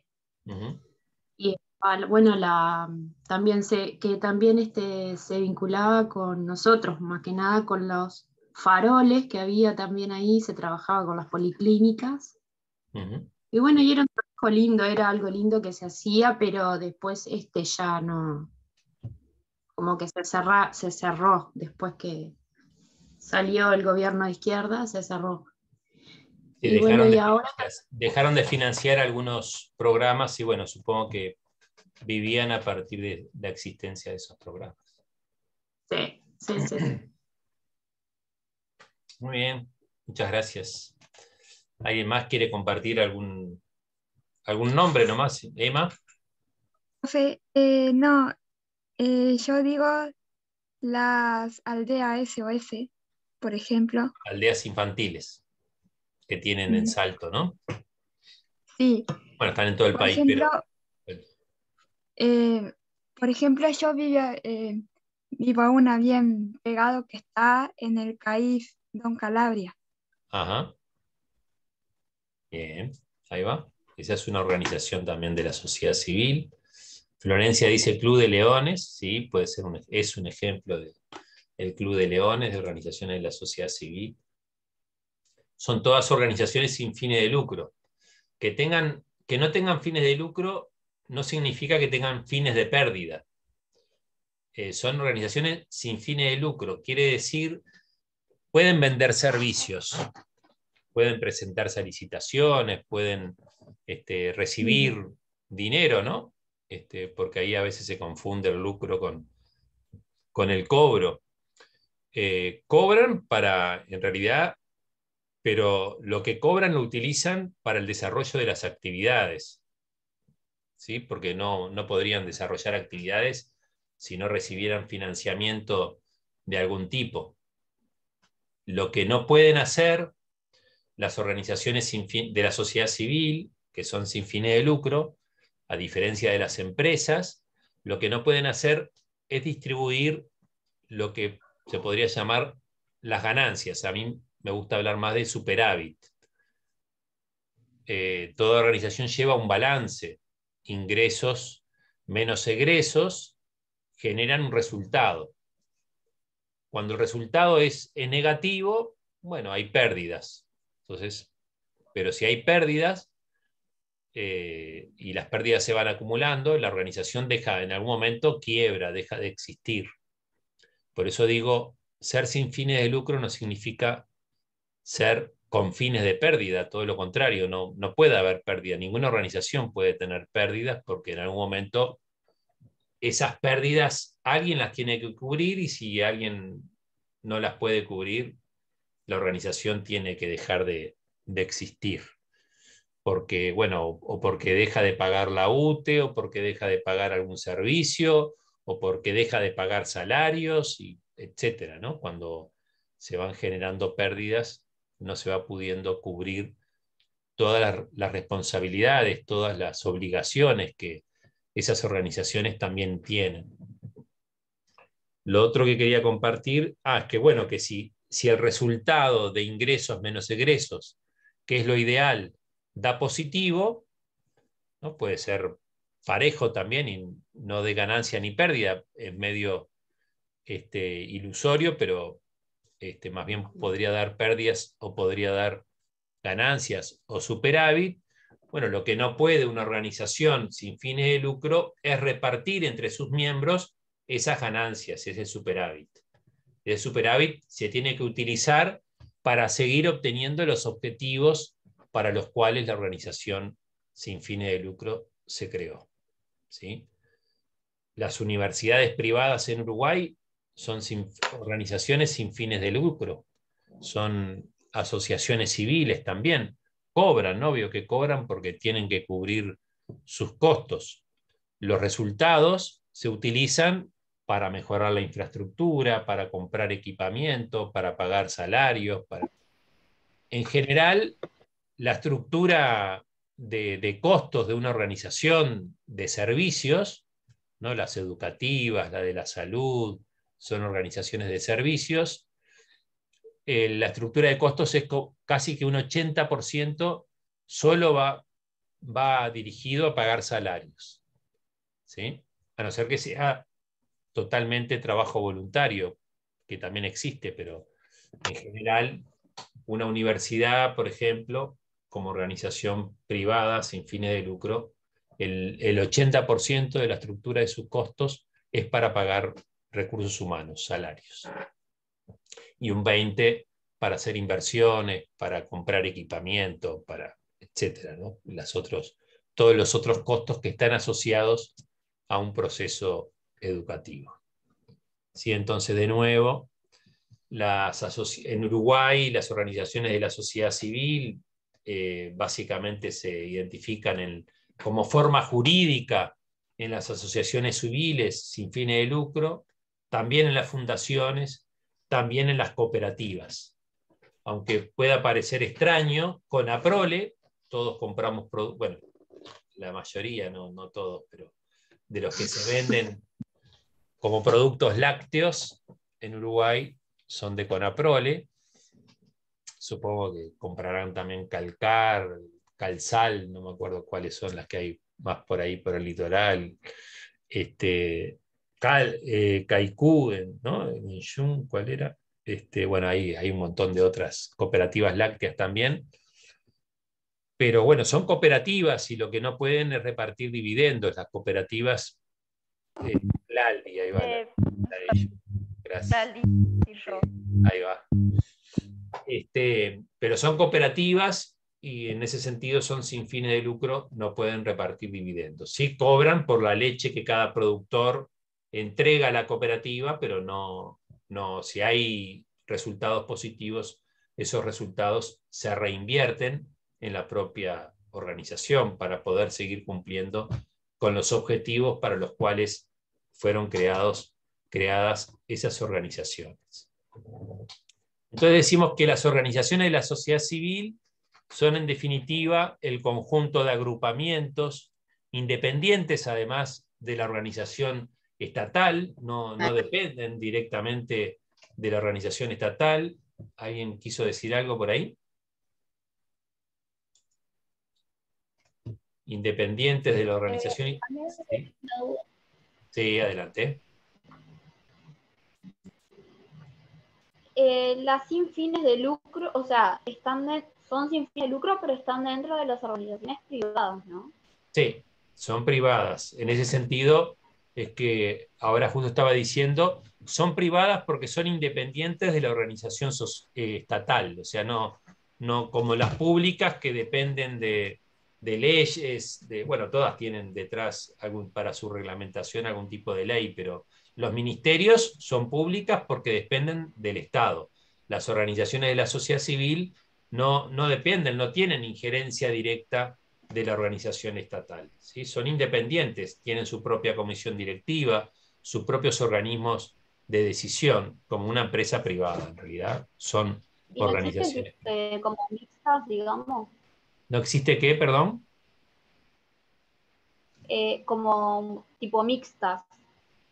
En Uruguay no. Porque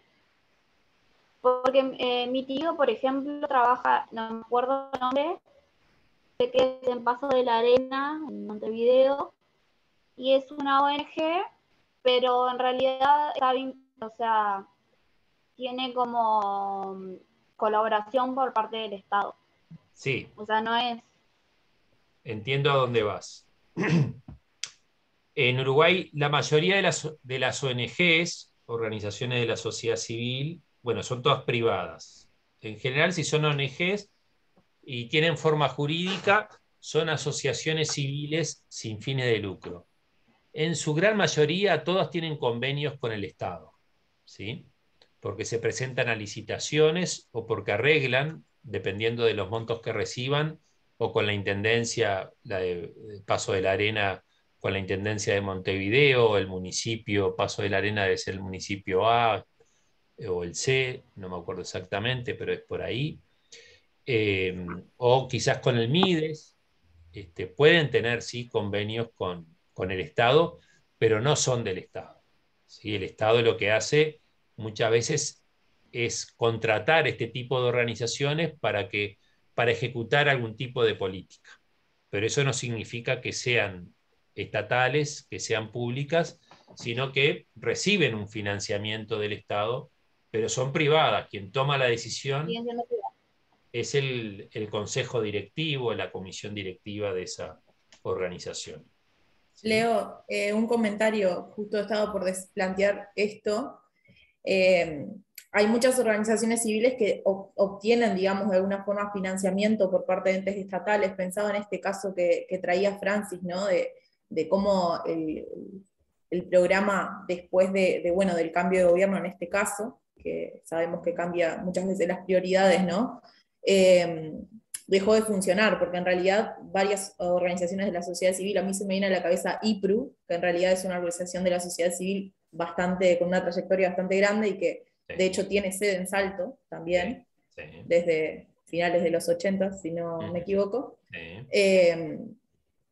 Que bueno, que en realidad obtienen por el tema de justamente poner en marcha varios programas. En el caso de IPRU, bueno, tiene como dos dimensiones, ¿no? La socioeducativa, donde gestiona centros juveniles, centros de atención a la familia y la primera infancia, ¿no? Los CAIF. Y bueno, de alguna forma, si bien son organizaciones privadas, porque bueno, tienen su propio, como vos planteabas, Leo, comisiones y demás, sí obtienen gran parte de los recursos económicos, ¿no? Por parte del financiamiento de entes estatales, en este caso INAU, ¿no? Para garantizar lo que son los derechos de niños, niñas y adolescentes, ¿no? Entonces, a veces como se presta esta confusión, que un poco creo que lo plasmaba Sol, de que bueno, si bien son organizaciones privadas, parece que tiene que depender necesariamente de un financiamiento de los socios, por ejemplo, en el caso de IFRU, se me viene a la cabeza. Pero en realidad, en muchos casos, provienen los financiamientos de entes estatales, como en este caso INAU, y bueno, de los diferentes convenios que se van haciendo, ¿no? Ahí va. exacto. Claro. Sí. Profe, También y... en ay, perdón. No, que siga hablando ella, no. Termina tu Sol y después vamos a Florencia. No, con respecto a eso que decía Camila, dentro de esta ONG, que no me acuerdo el nombre, él trabaja al menos en la parte de adolescentes y también, o sea, dentro de los programas que había, se redujeron un montón. Ponele, no sé, de 10 que había, quedaron 5 y como es, incluso se turnan, o sea, no van los mismos días a trabajar porque no, como que no hay el mismo trabajo y trabajan tipo 2 o 3 veces a la semana y van rotando porque no existe el mismo trabajo que hace un tiempo. Claro. Sí, porque disminuyó el financiamiento del Estado, en ese caso. Florencia. No, yo lo que quería preguntar, los que están encargados de promover, viste, las Esbalitas, ¿eso vendría a ser como una organización privada que también tiene financiamiento del Estado? Ahí hay como diferentes espacios. La política es estatal, ¿sí? El plan Ceibal es estatal. Tengo entendido, de hecho el director del plan Ceibal, o presidente, no me acuerdo el cargo cuál es exactamente, la nominación lo designa el gobierno de turno, ¿no? Antes había uno con el gobierno anterior, ahora hay otro. Entonces, ahí hay intervención estatal en su formación y por eso no es una organización de la sociedad civil, es directamente una organización estatal pública. Pero también puede estar asociada a otros espacios que pueden llegar a ser privados. Han colaborado muchas organizaciones, pero el Plan CAIF es una organización pública. También existen organizaciones públicas de derecho privado. La que más identifico con ese formato que tiene sede en Montevideo es el LATU, el Laboratorio Tecnológico del Uruguay. Es pública, pero sus funcionarios no son funcionarios públicos, se manejan con el derecho privado. Eso es lo que yo no me acordaba cómo se llamaba, porque en realidad son ellos los que tipo fomentan esto de la Ceibalita. Porque lo raro es que, por ejemplo, no está metido, por ejemplo, dentro del Ministerio de Educación, de Cultura. Claro. Lo que sabía que lo promovía el ATU, por eso pregunté. Uh-huh. No me acordaba el nombre de cómo se llamaba. Ahí va, hay otro tipo de organización pública que es organización pública de derecho privado. Pero básicamente es el Estado quien designa a sus miembros, de quién dependen. El presupuesto lo aprueba el Parlamento en la rendición de cuentas. Pero bueno, hasta ahí un poco queríamos. Sol, ¿ibas a decir algo más? No, en el caso de las Ceibalitas, por ejemplo, existía o sea, teniendo en cuenta eso, la posibilidad de que las vendan, o sí tenían que ser dadas como eran por parte del Estado. La entrega de las ceibalitas a los estudiantes eran gratuitas. Las entrega directamente el Estado, con fondos públicos. ¿Eso decías? Porque no, yo iba a un colegio privado, por ejemplo, y nos vendieron la computadora. Bueno, pero era privado. Después de un tiempo, pero como después de un tiempo nos dijeron que en realidad tampoco tendrían que haberlas vendido porque digamos que el Estado no se las vendió al colegio como para que nos vendan a nosotros. Bueno, sino que no sé, por eso pregunto no conozco si... esa parte, no la conozco. Se supone que el plan Ceibal es para las escuelas públicas y liceos públicos. Creo que es tipo para las escuelas públicas y liceos públicos porque creo que se lo Sí. toma como una política pública. Sí, sí. Aunque lo maneja en la TUS, es una política pública. Sí, por eso. No Pero sé qué no, estrategia hubo ahí que no lo colocaron, por ejemplo, esta política pública dentro del Ministerio de Educación, de Cultura. Lo pusieron en la TUS. Ahí no sé cómo sería el tema. sí, eso para una decisión nomás táctica de cómo manejar la política, ¿no? Seguramente el ponerla fuera del ministerio la hacía más flexible, más operativa, más rápida de ejecutar. Pero no tengo, la verdad que no tengo la información, no creo que le hayan dado a los privados ceibalitas de manera gratuita, capaz que alguno en particular, de algún sector en particular, pero no tengo la información esa precisa, Sol. Bueno, para ir cerrando, ya estamos pasados, no pasados, pero cumplida la hora prácticamente. Terminar de agregar algo que ya decía, pero que quiero que quede bien marcado como síntesis. La sociedad civil es entonces el núcleo central de la sociedad a partir del cual se desarrollan diversos objetivos y motivaciones, algunos de los cuales hoy ya comentaba, pero bueno, los vuelvo a decir de manera bien sintética y clara. Por un lado, para resolver situaciones críticas o contradictorias con el ideal social, tanto individual como grupal o del conjunto, esto que hacía referencia el no cumplimiento de algún derecho, como para mejorar aspectos relativos a la convivencia, bueno, a nivel barrial, una comisión de fomento barrial, por ejemplo, pero hay otro tipo de espacios de convivencia que también pueden generar algún tipo de organización, para concretar también más rápidamente ideales grupales o sectoriales a partir también de la identificación de oportunidades. Por ahí entonces un poco su forma su origen, ¿no?